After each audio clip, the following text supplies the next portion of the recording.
Bienvenue dans Feu de connaissance, le podcast qui éclaire les arcanes de la culture administrative et de la sécurité civile à travers l'actualité.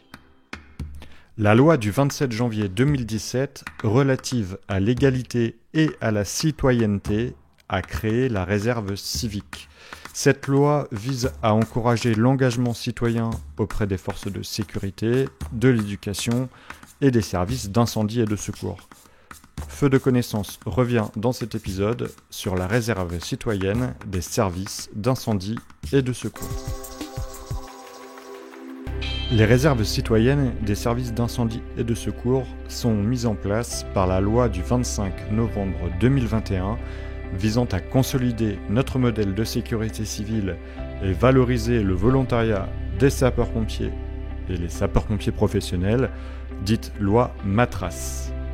Le fonctionnement de ces réserves sont régis par le Code de la sécurité intérieure.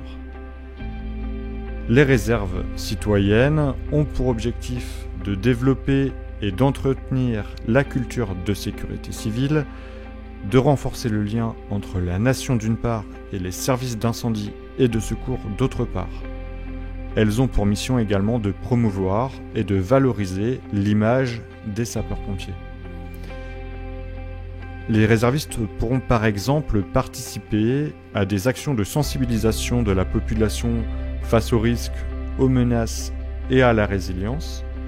Ils pourront être acteurs lors de la préparation et la mise en œuvre d'exercices de gestion de crise.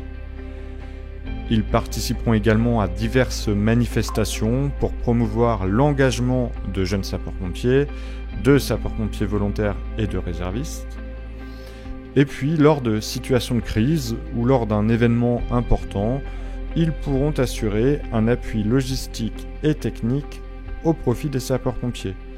Enfin, ils pourront réaliser des formations et accompagner les jeunes sapeurs-pompiers. Tous les services d'incendie et de secours peuvent instituer une réserve citoyenne après délibération de leur conseil d'administration et après consultation du réseau associatif départemental des acteurs de la sécurité civile.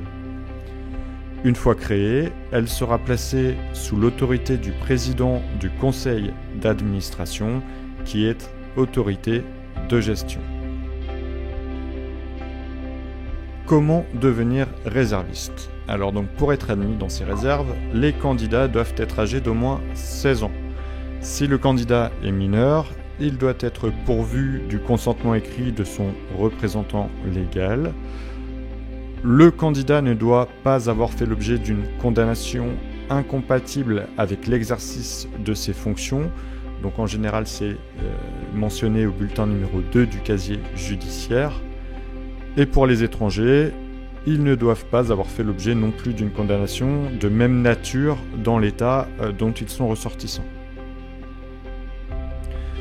L'autorité de gestion peut s'opposer par décision motivée à l'inscription ou au maintien dans la réserve citoyenne de toute personne dont le comportement serait contraire à la charte de la réserve civique ou pour tout motif tiré d'un risque d'atteinte à l'ordre public.